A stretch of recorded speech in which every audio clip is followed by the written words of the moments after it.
बिस्मिल्लाहिर्रहमानिर्रहीम अस्सलाम वालेकुम वेलकम टू एक्समी। मेरा नाम है रियाज नदीम। आज हमने देखना है जी इकोनॉमिक चैलेंजेस ऑफ पाकिस्तान और उनके सॉल्यूशंस। तो सीएसएस पीएमएस वाले, तहसीलदार वाले या फिर कोई भी सब्जेक्टिव पेपर या केपी वाले जिन्होंने ऐसे लिखना है या फिर लॉन्ग क्वेश्चन लिखना है इकोनॉमी ऑफ पाकिस्तान के ऊपर, वो जरा करीब करीब आ जाएं। आज हमने इसको देखना है बहुत तसल्ली के साथ। मैंने आपके साथ तीन चीजें शेयर करनी। पहली चीज मैंने आपके साथ शेयर करनी कि ये मैंने डाटा या ये समरी या चीजें निकाली कहाँ से, क्योंकि मैं चाहता हूं आप ओरिजिनल काम करें। मैं आपको बनी बनाई चीजें देकर आपको लकीर की फकीरी में नहीं डालना चाहता। ठीक है, आप खुद काम किया करें। दूसरी चीज मैंने टोटल समरी इसकी बतानी है और एंड पे आपको इसका ऐसे लिखने का भी थोड़ा सा तरीका बताना है। एक्चुअल में सारा कुछ जो ऐसे लिखने का तरीका वो डिस्क्रिप्शन बॉक्स में मौजूद भी है। उसको आप 7 डेज फार्मूला को आप जो है वो फॉलो कर सकते हैं। लेकिन थोड़ा सा इसका मैं आइडिया लाजमी दूंगा। तो आगाज करते हैं। आगाज से पहले अगर आपने चैनल सब्सक्राइब नहीं किया तो इसको काइंडली लाजमी कर लें और अपने दोस्तों के साथ भी इसको शेयर करें, क्योंकि बहुत सारे ऐसे लोग हैं जो भारी फीसें नहीं दे सकते और ये चीजें जो हैं उनके लिए एक ख्वाब बन के रह जाती हैं कि जी ये चीजें कहाँ से करनी है, इन चीजों को कहाँ से सीखना है। खासकर ऐसे के लिए लोग हमेशा से परेशान रहे हैं और अभी भी परेशान है। तो आगाज करते हैं। Economic challenges of Pakistan. Economic challenges यानी मुआशी जो हमारे मसाइल हैं, और फिर उनके सॉल्यूशंस को भी देखेंगे। ये एक ना बजट मैप मैंने एक्सपेंडिचर का यहाँ पे लगाया था और ये भी मैं आपको बता देता हूँ कि ये बिजनेस रिकॉर्डर से लिया गया। बिजनेस रिकॉर्डर आपने लाजमी देखना है। बिजनेस रिकॉर्डर एक वेबसाइट की फॉर्म में भी मौजूद है। उसके ऊपर ना ग्राफिकल एक्सप्लेनेशन बहुत ज्यादा है, तो मैं आपको दिखाई देता हूँ। ये देखें, ये है बिजनेस रिकॉर्डर। बिजनेस रिकॉर्डर के अंदर क्या होता है, ये देखें रिसोर्सेज कैसे कैसे हमारे पास पैसे जमा होते हैं। हुकूमत जो है वो रेवेन्यू कितना ले रही है, फिर प्राइवेटाइजेशन प्रोसीड से कितना आ रहा है, बैंकिंग से बारो कितने करने हैं, और बाहर से पैसे कितने आ रहे हैं, और फिर नॉन बैंकिंग सेक्टर से कितने हमने बारो करने हैं। ये हमारे खर्चे हैं।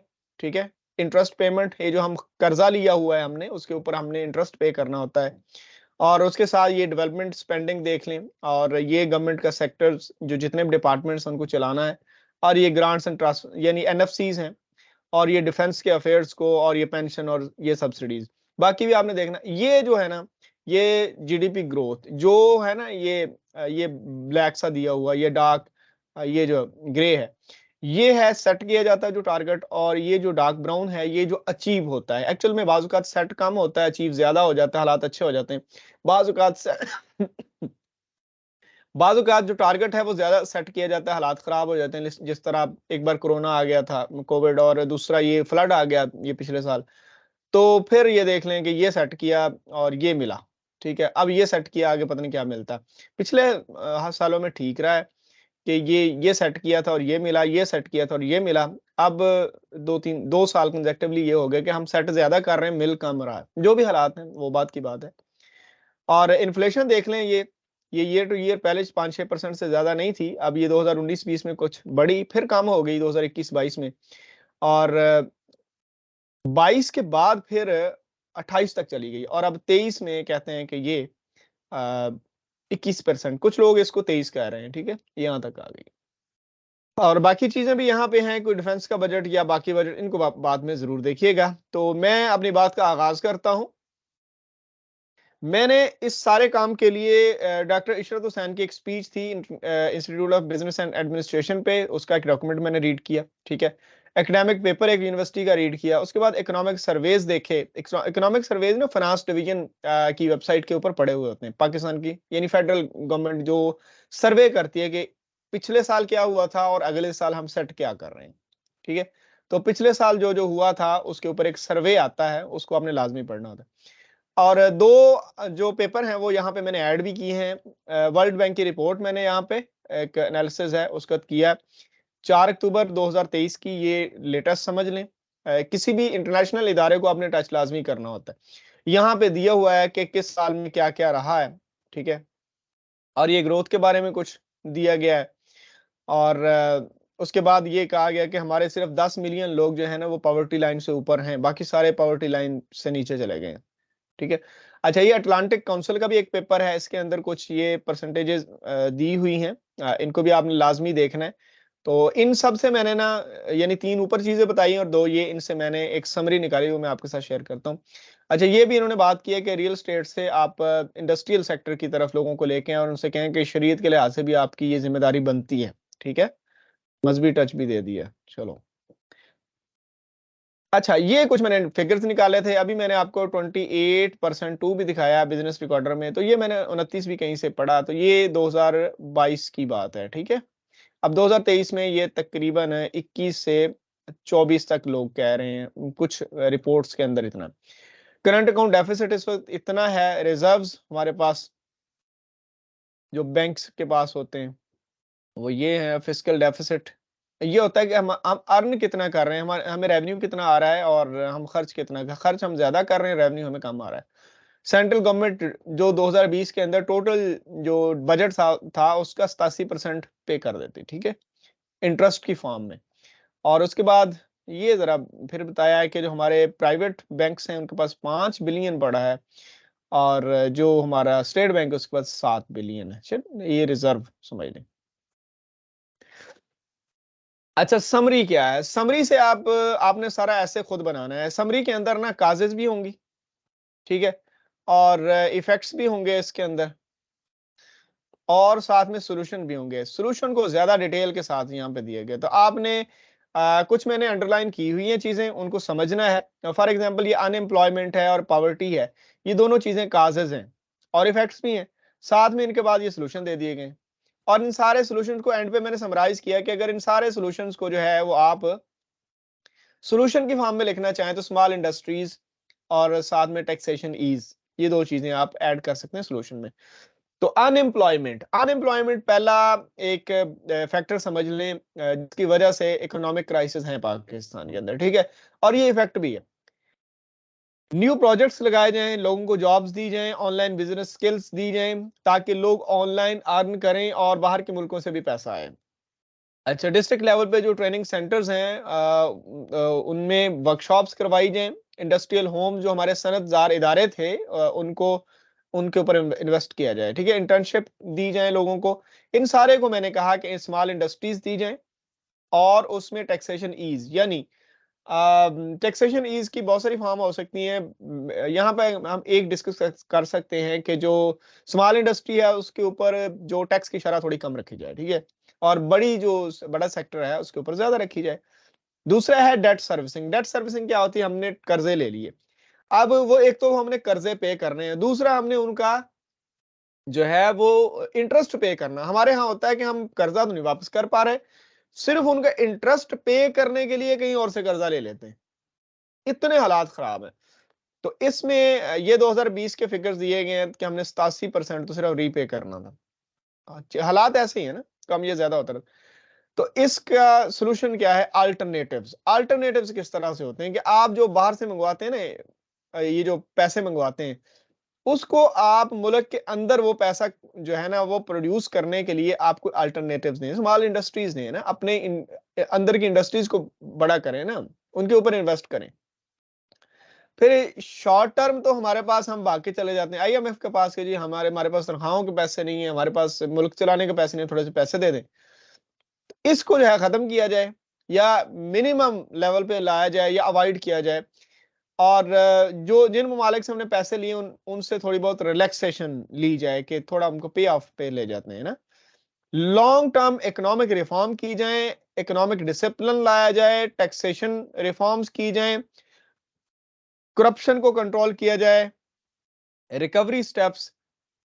अगर कोई बंदा करप्ट पाया गया है तो उससे जितना हो सकता है रिकवर करने की कोशिश करें। ठीक है, और ये अवॉइड अवॉइड में ये है कि ये जो हम डेट सर्विसिंग की तरफ जाते हैं इससे अवॉइड करना चाहिए। ठीक है, हमें पैसे चाहिए ना, तो ये सारे पैसा बनाने के तरीकाकार दिए हुए हैं। ठीक है, अल्टरनेटिव में आप इंडस्ट्रीज को लें।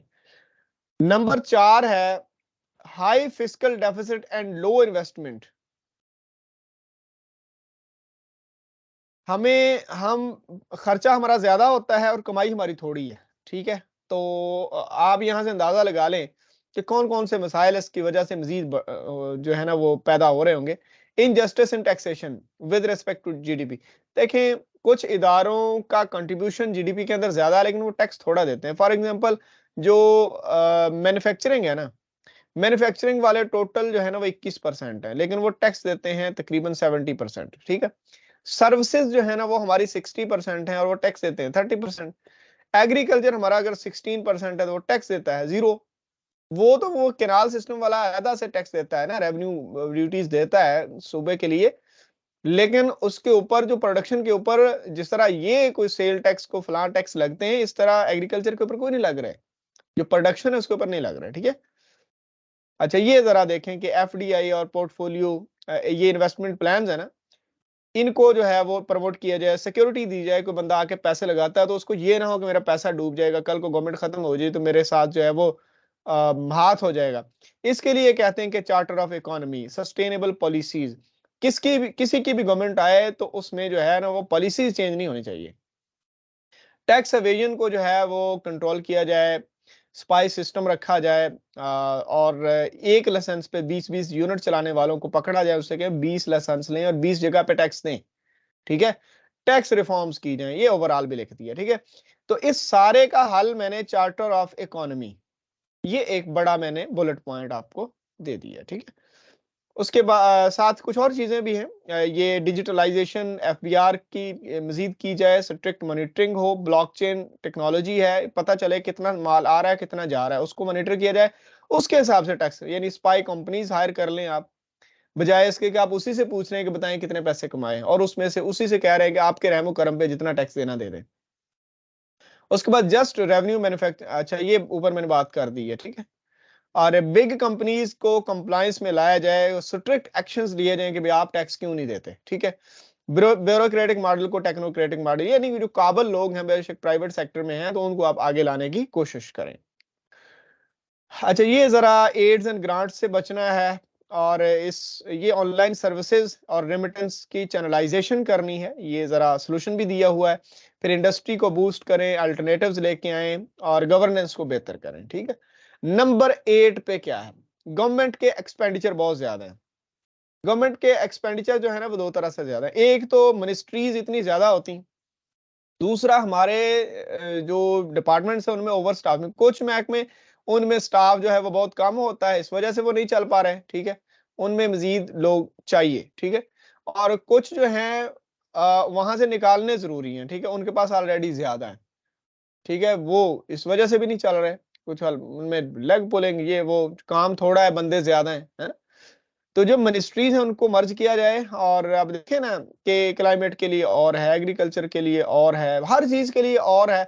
हमें तो याद भी नहीं होती इतनी मिनिस्ट्रीज होती हैं। ठीक है। और काम उनका देख लें, कोई नहीं है।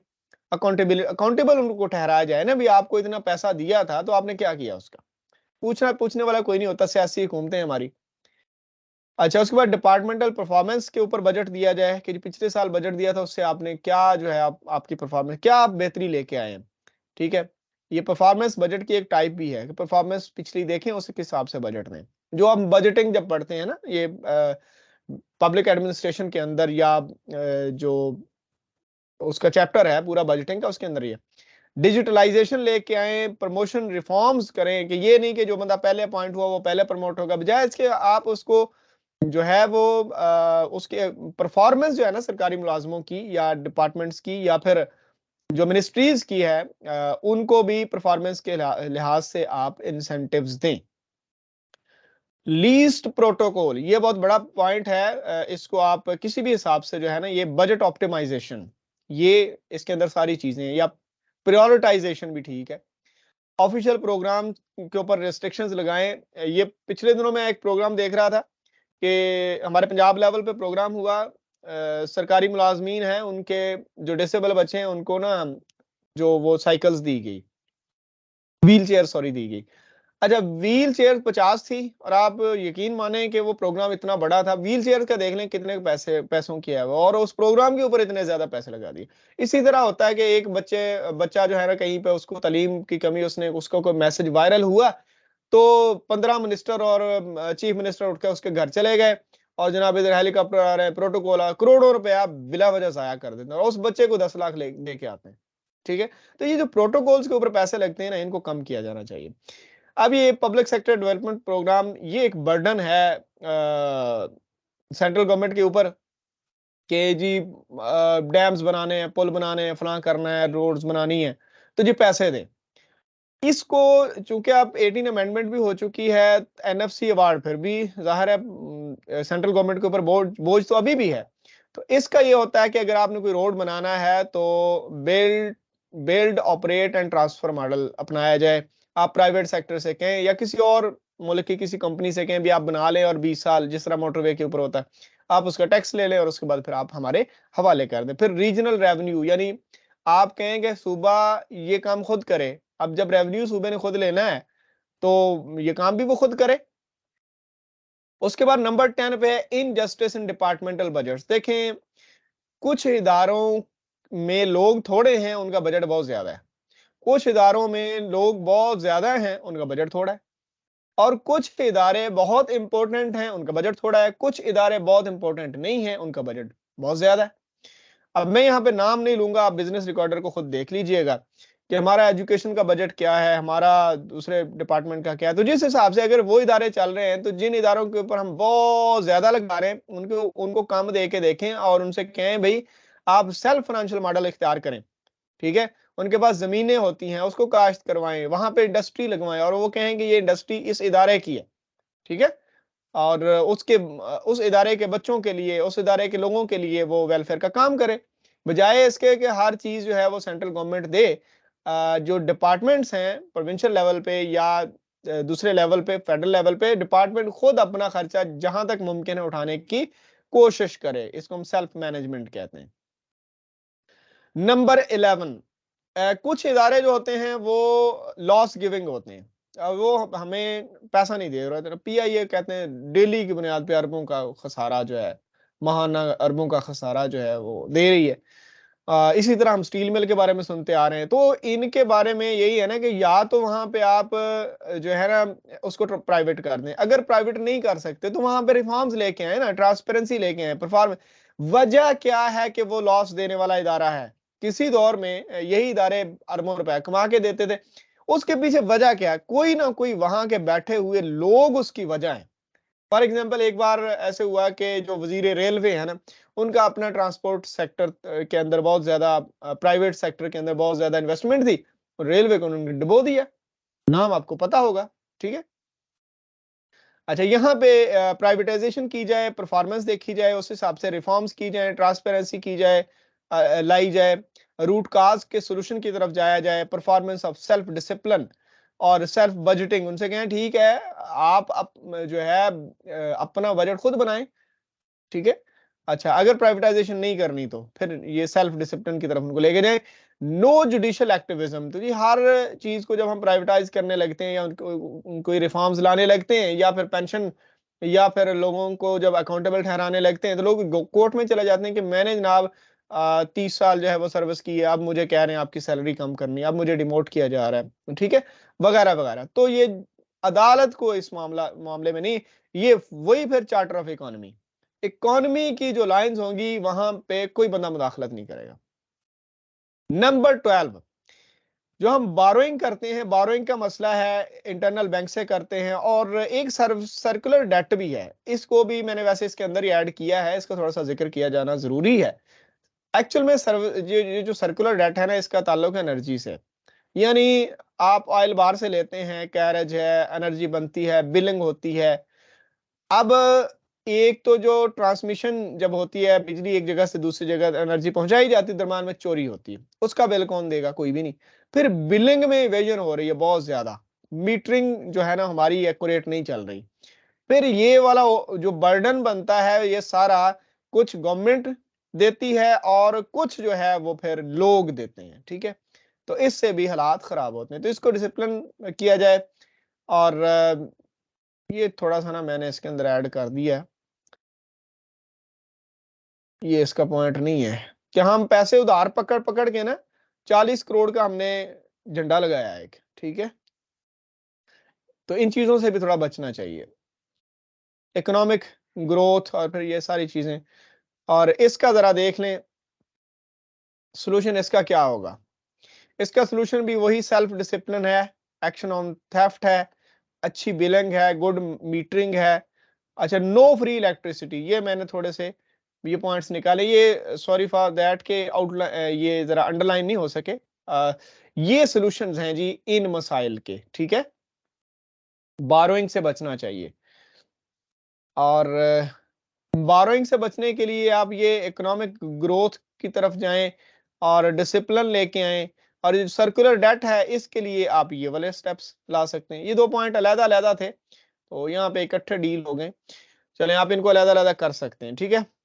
तो ये है जी टोटल समरी जो आपने इकोनॉमिक क्राइसिस ऑफ पाकिस्तान के लिए जो है देखनी है। अब हम बात कर लेते हैं इसका आपने ऐसे किस तरह से बनाना है।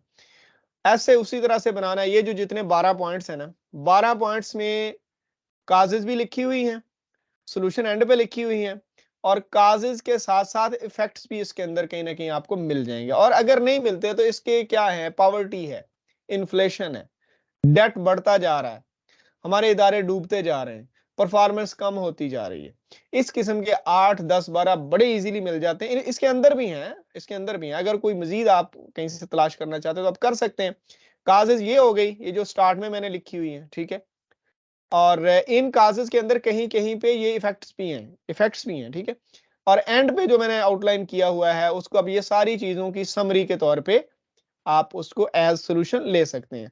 और बाकी आपने डिजिट्स वगैरह कहाँ से देने हैं वो मैं ऑलरेडी बता चुका हूँ कि इन चीज़ों को आपने पढ़ना है। तीन तीन पेपर मैंने ये जो है वो आपको बताए हैं कि ये मैंने देखे हैं, इन पे में डाटा मौजूद है। फिर आप बिजनेस रिकॉर्डर को देखें नंबर 4 पे। नंबर 5 पे मैंने ये वर्ल्ड बैंक की रिपोर्ट, आप कोई भी आईएमएफ की रिपोर्ट देख लें। और नंबर 6 पे मैंने एक इंटरनेशनल ये जर्नल देखा है, अटलांटिक काउंसिल पे भी एक पेपर पढ़ा है, उसको भी मैंने देखा। तो ये सारी चीजें इसके अंदर सॉल्यूशन भी दिए हुए हैं, इसके अंदर सारा कुछ है। मैंने आपके सामने समरी रखी है और ये समरी इन सारी चीजों के अंदर से उठाई गई है, ठीक है। तो ऐसे आपने किस तरह से बनाना है। अगर आप 3000 वर्ड्स का ऐसे लिख रहे हैं, 3000 वर्ड्स के ऐसे में कम से कम 10 काजेज होनी चाहिए, 10 इफेक्ट्स होने चाहिए, 10 ही सॉल्यूशन होने चाहिए एटलीस्ट, ठीक है। अगर आप यही ऐसे पीएमएस के लिए 2000 वर्ड्स का लिख रहे हैं तो इनको आप 8-8 कर लें, ठीक है। अच्छा, ये जब 3000 वर्ड्स का था तो आपने 5-5 पैरा लिखने हैं। अगर ये आप 2000 वर्ड पे आ गए हैं तो ये आप 4-4 पैराग्राफ लिख लें, ठीक है। और जब आप 3000 वर्ड्स पे हैं तो इस पैराग्राफ को आपने जो है कम से कम 160 तक लेके जाना है। जब आप 2000 वर्ड्स पे आ गए हैं तो इसी क्योंकि पैराग्राफ 7-8% होता है ना टोटल आपके ऐसे के वॉल्यूम का, इसको आप ले आए जनाब 150 के ऊपर। जब आपने शॉर्ट ऐसे लिखना है तहसीलदार का 1000 वर्ड्स का, तो आप यही पैराग्राफ तो 4-4 और 4 ही रखें। अगर इस तरह का आता है, अगर आपने इफेक्ट्स जो है ना वो निकाल दिए, काजेज और सोल्यूशन की डायरेक्ट बात हो रही, तो फिर आप 5-5 पैराग्राफ भी लिख सकते हैं। 4-4 भी एनफ है, क्योंकि ये आपका 130 तक, 130 टू 140 तक जाना है ना पैराग्राफ। तो आप 4-4 पैराग्राफ 8 लिख लिए, एक आपका इंट्रोडक्शन है और एंड पे एक कंक्लूजन है, तो ये तकरीबन आपका 1000 वर्ड्स क्रॉस कर जाता है। और यही आपने काउंट करना होता है, आउटलाइन वगैरह आपने काउंट नहीं करनी। और अगर आप आउटलाइन का पूछें तो सीएसएस के लिए 3000 वर्ड्स के लिए आपकी 2 पेजेस की आउटलाइन होनी चाहिए। हर आउटलाइन 2 पेजेस की हो जाएगी जब आपने 10-10 पॉइंट्स आउटलाइन में डालने। जब आप पीएमएस में आते हैं तो ये 1.5 पेज पे आ जाएगी। जब आप शॉर्ट ऐसे में आते हैं तो भी ये 1.5 पेज तक रहेगी, इससे कम इसको नहीं होना चाहिए, ठीक है। इंट्रोडक्शन का पैराग्राफ थोड़ा सा आम पैराग्राफ की ये मैंने लेंथ बता दी है। ये इंट्रोडक्शन का पैराग्राफ इससे 110 होता है, यानी इससे 10% ज्यादा होता है। ये 130 टू 140 है तो वो 155 तक चला जाएगा तहसीलदार के मामले में, ठीक है। और सीएसएस के मामले में वो इंट्रोडक्शन जो है वो 180 190 तक चला जाएगा। आमतौर पे उसका पैराग्राफ 160 का है, ठीक है। और जब पीएमएस की बात करते हैं तो 150 पे नॉर्मल पैराग्राफ और 160 पे उसका हो जाएगा आपका इंट्रोडक्शन का पैराग्राफ, वो थोड़ा सा बड़ा होता है। तो ये है जी टोटल इकोनॉमी के चैलेंजेस और उनके सॉल्यूशंस आपके सामने रख दिए। उम्मीद है इससे आपको बहुत ज्यादा फायदा हुआ होगा। जो डिजिट्स हैं उनके लिए आपने ये जरा देख लें, बिजनेस रिकॉर्डर को देखना है। ये मैंने एक एकेडमिक पेपर है, इसमें से भी काफी सारी चीजें देखी हैं, ये देख लें जरा। ये लम्स यूनिवर्सिटी के उसके जर्नल के अंदर भी ये पढ़ा था। इसके अंदर भी देखें ज़रा, सॉरी ये मुहिब्बुल हक रिसर्च सेंटर है लम्स का, ठीक है? तो उसमें ये एक पेपर पढ़ा है, इसके अंदर भी काफ़ी ग्राफिकल एक्सप्लेनेशन है, इसको भी आप देख सकते हैं। उसके बाद ये ज़रा देखें। अच्छा, Pakistan's political crisis will deepen its economy misery. तो ये भी ज़रा इन चीज़ों को भी आपने देखना था। कोशिश करें कि कम से कम 5-6 पेपर्स पढ़ें और फिर इसकी समरी बनाएँ, फिर आउटलाइन बनाएँ और फिर आपका ऐसे दौड़ेगा इंशाल्लाह, ठीक है? ओरिजिनल स्टडी के बगैर आप जो रटा वगैरह लगाते हैं ना, मैं कभी भी रिकमेंड नहीं करता और ये रटा हमेशा इंसान को फँसाता है, इंसान को कामयाब नहीं करता। तो कोशिश करें ओरिजिनल स्टडी की और मुझे दुआ में याद रखना है, अपना ख़्याल रखना है, अपने प्यारों का ख़्याल रखना है और इर्द-गिर्द के लोगों की हेल्प भी करनी है, बिल्कुल आइसोलेट होके काम नहीं करना। अल्लाह ताला आपका हामी और नासिर हो। अल्लाह हाफ़िज़।